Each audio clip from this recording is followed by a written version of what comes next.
Hi friends, this is Right to Recall Party Manifesto's video, chapter 36, reducing reservation and cancelling reservation for non-Hindus, Sikhs, Jains, etc. That is cancelling reservation for Muslims and Christians wherever applicable. The Right to Recall Party Manifesto you can download from rahulmehta.com/301.htm. I'll repeat, rahulmehta.com/301.htm. What is the manifesto about? The Right to Recall Party is about raising mass movement. We are a political party and yes, we will be contesting election, but our goal is not that we will win election and make better laws. I mean, that is not what we promise. Our goal is to raise a mass movement to get laws printed in Gazette. What is Gazette? Gazette is a document which looks like this. Every chief minister and prime minister publishes Gazette, and if you want change in government, then Gazette is an instruction that collector, secretaries, etc. follow.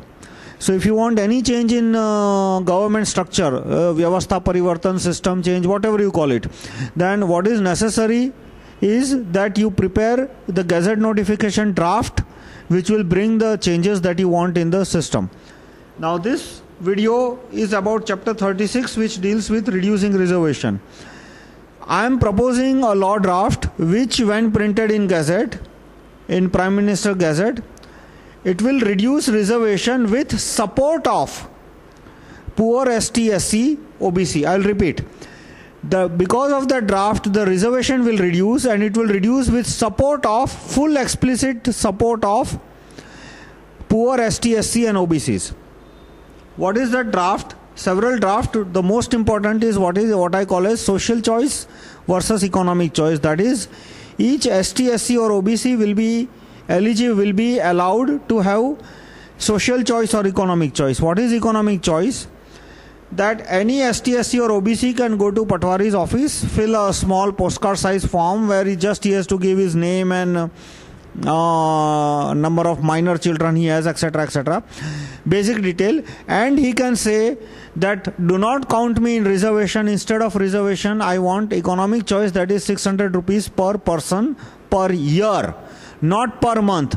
I'll repeat, 600 rupees per person per year. So if it is a family of say 6 person, husband, wife, 2-3 children, 1 senior citizen parent, then they will be getting 3600 per family per year, and they will not count towards reservation in students, that is all BSc, MSc engineering colleges, and it will not count towards reservation in class 3, 4, all positions above pune. So what does this effective implementation mean? Let us say population of country is 100 crore. It is 120 crore, but to explain this proposed law, I want round numbers. So I'll take 100 crore as population of India. Population of SC, scheduled caste, is 14%. And we have 14% reservation for SC. So now let us say 14%. So now let us say 12 crore SCs opt for economic choice. Then reservation will reduce from 14% to 2%. Why? Because the poor, the SC, some of the SC, 12 crore of them, whatever may be the number, it could be 4 crore, it could be 5 crore, it could be 12 crore, they have personally visited Patwari office and said that they want economic choice and they are not interested in social choice. Social choice means reservation. So they will be getting 600 rupees per person per year. How did I get this number 600? I'll later explain. So, and a person who has taken economic choice can any day say that he wants social choice, and from that day onward he will be eligible for reservation, and once he has opted for social choice, he cannot opt for economic choice for 1 year. So if he opts for social choice, let us say in year 2012, then he got 600 rupees of 2012. Now he opts for economic choice, then at least 1 year say 2013 or whichever 1 year, he will not get 600 rupees, and from thereafter he will start getting 600 as he has opted for. So now, how will this reduce reservation? The reservation will reduce because some 70-80% SC and about equal number of ST and equal number of OBC. In OBC percentage is slightly less. They don't even reach 12th class. So a family of 6, there is nobody who has reached even 10th class. There is nobody who has even reached 12th class. So they will obviously opt for economic choice because they will be getting 3,000 to 3,600 rupees per family per year, and if they opt for social choice, then there is not any benefit for them because they have because they or their children have not even cleared 10th class examination. So this way large number of poor ST/SC will opt for economic choice, and so reservation will reduce. Where will the money come from? It will come from property tax on all, not property tax on upper caste or property tax on ST/SC. It will come on property tax from all, wealth tax. Wealth tax I have described in chapter 25, and in corresponding video you can see E3501 or you can see video H2501 in Hindi. So what is the rationale behind economic choice? That for centuries they have been denied jobs in government. ST/SC and OBC were not allowed to work in governments and business and many other things for centuries, and because of that they have less presence in business, they have less presence in government jobs and good private sector jobs as well, and therefore they have less social connections which can give them upward mobility. See, there is a fact that there is poverty in upper caste, but there is more poverty in ST/SC and OBC. There is upper caste, there is poverty. In Brahmin, Banya, no matter which caste you pick, you will find poor people. But it is a fact that poverty is less in upper caste. If you take upper class, you will find that upper caste is more numerous, more represented in upper class. So now let us take a poor upper caste and a poor lower caste, a poor dalit. Then the poor upper caste, both of them are disadvantaged, but the poor upper caste has one advantage. What? That he has got several relatives who are placed in government or placed in business, and that does help in upward social mobility, legally or illegally, whatever. So, and a dalit who has equal merit will not have that many relatives who are well placed in government jobs or business, and therefore his social upward mobility, which comes because of relations, is less. And therefore this 600 rupees per person per year is a compensation that is offered. You can see it in many ways. It is compensation that is offered because of the past disadvantage they had, or it can be seen as compensation because of less social connections they have. Either way it turns out to be same thing. Now, is it fair to say that somebody has to pay tax to give 600 rupees per family, per person per year? See, whatever you call it, there was injustice in past, and in all legal systems, if you see that crimes of a person die with the person. That is, if somebody's father or grandfather has committed a murder, then you cannot prosecute his child because his crimes, his father's crime or his grandfather's crime died with the death of his grandfather or great grandfather or anybody. But there is equally well-known maxim as well as law in civil law that if somebody's father has stolen goods, then his son may have to pay if he has inherited money from his father. See, this, my proposal is not based on the civil law word by word, because this has been a problem which has been hundreds of years old, thousands of years old, and no law goes 100, 200, 500, 1000 years back.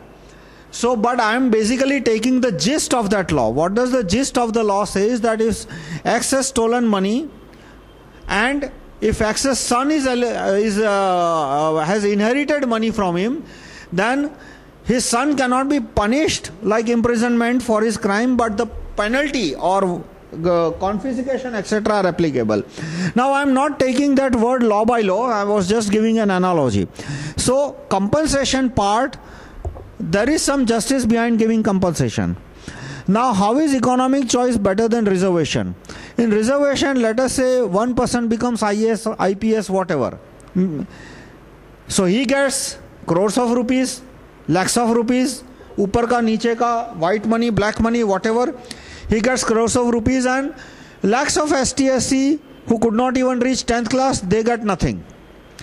So this 600 rupees per person per year proposal uniformly distributes benefits of reservation, that instead of one person making lakhs of rupees or crores of rupees, the benefit is divided over lakhs of person and each one makes 600 rupees per year. Finally, how did I get number 600? It will vary. It may be 500, it may be 600, it may be 700. I am giving a very rough formula that take all the government salaries of the government employees, and divided by 120 crore, that is the per capita government salary. And that is the money that I am offering to the citizen, half of it. Half of it, because it is not that if he takes the money, he is not going to take any service from the government.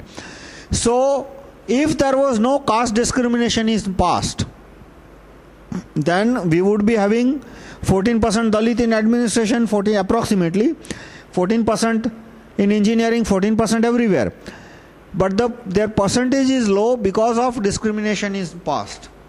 So that's where I am getting the number 600 from. The exact number has to be calculated by deciding some benchmark. That benchmark will be salaries that all government employees get divided by 120 crore, that is population of India, multiplied by, divided by some factor, maybe factor of 2 or 2.5, that is to be decided. So that is the amount person will be eligible for if he does not want social choice, that is he does not want reservation, but instead he wants economic choice. Now this reducing of reservation from 14%, from 2% to 3% to whatever, will not be applicable on the job of peon. Because in case of peon, there is no case that the STSC does not have merit. We have enough educated people in STSC and OBC. So merit, so for all class 4 position, that is peons, and for clerical it won't apply, but basically for all peon position, driver, etc., we have to make a list of categories. It will cover about 20% positions in government. This reservation will not apply. And it is good if people from that get that position, so that some social upward mobility starts. If somebody who is mildly educated becomes peon, then chances that his son will become engineer, doctor drastically increase. Second, it will not apply on political reservation. For example, MP, MLA, because those are political posts. They basically depend on how acceptable you are in citizens. Whatever may be the reason, right reason, wrong reason, integrity, how well you represent your citizens' interest, whatever may be the reason, but they are not merit-based positions. They are basically based on citizens' choice, and on that reservation will apply, because otherwise there is a threat that since they are not numerous in any constituency, no STSC will get elected, in which case they will ask for separate reservation. Now, a lot of enthusiasts are saying that we should cancel reservation completely. You guys really don't know what you are talking about. You should read about Pune Pact. Please Google on Pune Pact. First, the reservation, 10-year reservation applies on STSC. Reservation applies for MP, MLA seats and Panchayat seats. Constitution does not have any 10-year provision for reservation in jobs. and reservation in engineering seats or medical seats. There is no 10-year restriction for that. As per Pune Pact, you may not consider Pune Pact as a document you should be following. It is not a legal document by any sense of law. But in Pune Pact, it was promised that discrimination will end in 10 years, and it did not. Then at the time of independence, at the time of drafting constitution in 1950, it was promised that discrimination will end in 10 years.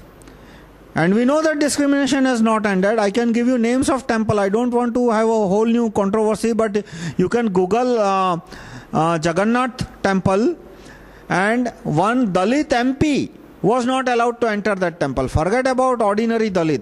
He was a Dalit MP. He was not allowed to enter temple. So the guy called police, and so police had to take some action. So he was allowed to enter the temple. But when he left the temple, the entire temple was washed with milk, which was an insult. So now, if you say that remove reservation, next day, that is what missionaries want. That is what missionaries of India want, that reservation should be removed, because if reservation is removed, next day they will have very easy time converting them left, right and center. Saudi Arabian Sheikh also want reservation to be removed, because they think that they will be able to convert large number of them into Islam. Of course, more will take Christianity. That is my guess. I don't want to make any guess in that direction. But all said and done, the discrimination exists. It exists for two reasons. First, discrimination of past. Also in government recruitment there is a lot of nepotism, and when recruitment are based on nepotism, who will benefit? Obviously the person who has more relatives in administration. Now take a Dalit, pick a Dalit at random and pick any upper caste person at random, same education, merit, whatever. Who is likely to have more relatives in administration? Obviously the person who is from upper caste. He is more like, because existing upper caste has more people in administration, and no fault of anyone. In 1950 there was more education in upper caste, so they are more numerous in administration. But all said and done, there has been injustice in past, and therefore we have to opt for a way by which that injustice is compensated and reduced with minimal loss in present. And that's where economic choice comes into picture. That today we have a reservation that 14% seats are reserved for, say, Dalit. My proposed law draft gives a choice to every Dalit that you want reservation or you want 600 rupees per person per year. And about 60, 70, 80% will opt for 600 rupees per person per year, and thus the reservation will decrease. Second law I am proposing is that if a person is STSC, then first he has to apply in STSC quota, and then he will be transferred to general quota if STSC quota is full. That will also reduce effective number of reservation. For example, let us say a Dalit happens to be in both merit list. He is in STSC merit list as well as he is in general merit list. Then today he is given a general seat, and then once the general merit list closes, then he is given STSC merit list. So that way they get slightly overrepresented. The law that I am proposing, they will have to first take available seat in their seats, and then they will take seats in their quota. So that way effective reservation will further decrease. Effective reservation means that, let us say you have 100 seats reserved, and let us say out of which 5 are reserved for Dalit, and if 2 Dalit were anyway present in merit list, so effective reservation is now 3%. Then there is reservation within reservation, which I am talking of, that is the communities which have lesser representation in government will get priority. For example, in Rajasthan, I am just giving 2 examples. There are 2 Meena. One is Meena, another is Bhil Meena. Now Meena, they are overrepresented in government. How I say overrepresented? That let us say percentage population of Meena in entire India is say 2%. Then how much? Or say 1%. Then how many government posts they have in government? More than 1% today. And Bhil Meena are grossly underrepresented. So what the third proposed gazette notification I am saying is that the subcaste which are underrepresented in government, the subcaste which are underrepresented in government by a factor of half.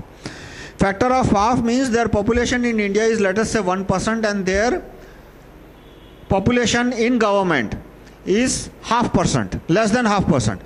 Then they will get priority in the recruitment till their representation is more than 1%, and if they do not qualify, then of course the next preference will go to well represented Dalits. So basically all caste and subcaste will be divided into two groups: well represented and underrepresented. Well represented means well represented, fairly represented, and highly underrepresented. Underrepresented means their percentage in government is less than half their percentage in population.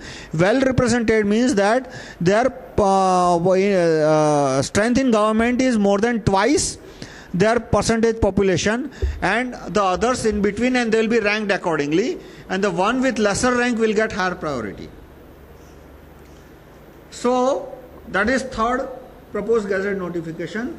Fourth is on reservation for Muslims and Christians, that I have clearly opposed that there should be no reservation for Muslims. And next comes reservation for Muslim OB. Why there should not be reservation? Because in Muslims and Christians there is no social inequality, period. Islam does not have any social inequality. The Sanatan Hindu Dharma also did not, but for variety of reasons there were aberrations, and there were you can say poor traditions, bad traditions came into existence. Therefore Indic religions namely Hinduism, Sikhism and Buddhism, Jainism have social inequality. But in Islam there was no social inequality. Forget Dalit, even the slaves have become generals and even emperor. Like Iltutmish was Balban's slave and he became emperor, and his Iltutmish slave had become a very prominent person in his military. Then Alauddin Khilji's slave Malik Kafur had become his general, and there are several examples where slaves got promoted to very high position. Dalit got promoted to very high position in Islam. The Dalits who became Muslim were allowed to take job in military, unlike Dalits in Hindu, and so forth. So there is no concept of social inequality in Islam, and therefore there is no case for reservation. As of today, the tribals who accept Islam or Christianity are eligible for reservation, and that we should end.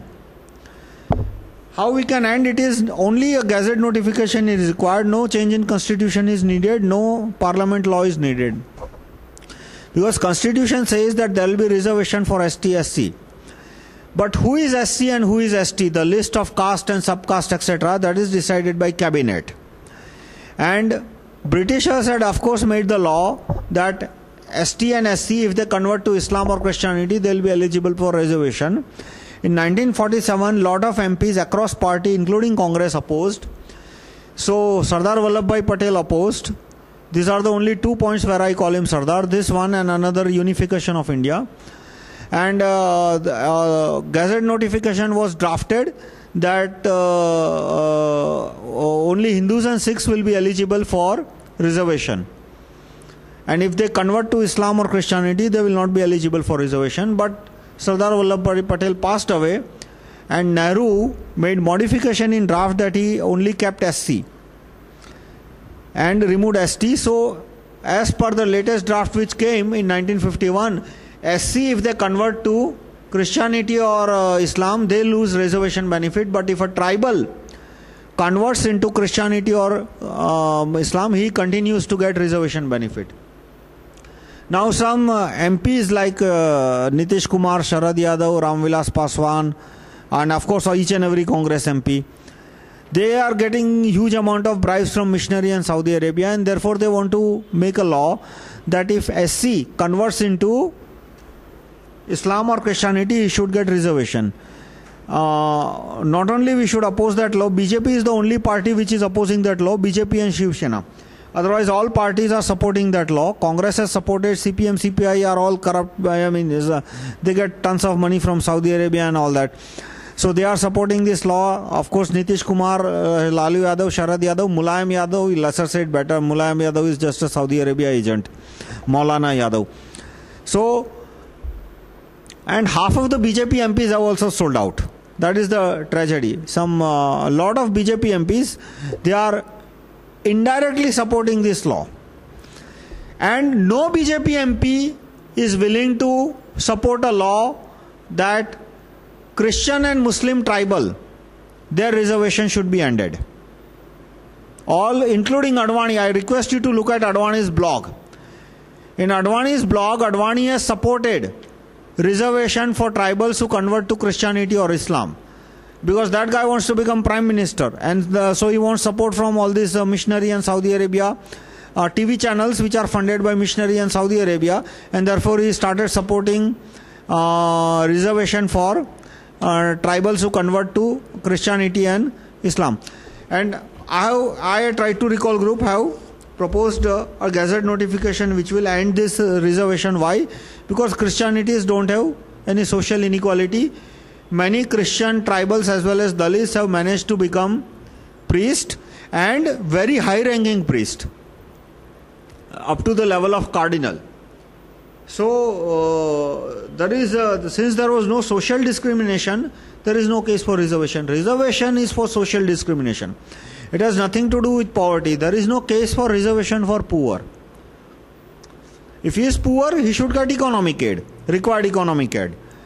But reservation is for social discrimination, that if that a particular social group is highly underrepresented in judiciary and administration, then they can suffer a lot of injustice from government. So now what you activists can do, I request you all activists to ask MP, PM, CM, everyone to print transparent complaint filing procedure, TCP. Transparent complaint filing procedure in Gazette. TCP is given in section 1.3 of this book. As I said, you can download the book from rahulmehta.com/301.htm, and once that 3-line law has come in Gazette, it will become possible to implement all these changes in reservation. So I'll sum up. It is possible to have a law which will reduce reservation for caste-based reservation for ST, SC, OBC using support of poor ST, SC, OBC. Second law I have proposed is that ST, SC will have to first apply in their quota. Third law I have proposed is that there will be higher reservation for more backward caste. That is, the ST, SC and OBC which are underrepresented will have higher sub-quota, will have higher number of seats within their quota. No extra allocation of quota and so forth. And we should abolish reservation for we should have reservation for Indic religions which have social inequality problem. Islam and Christianity do not have social inequality concept at all, and therefore there is no case for reservation in those two. Thank you.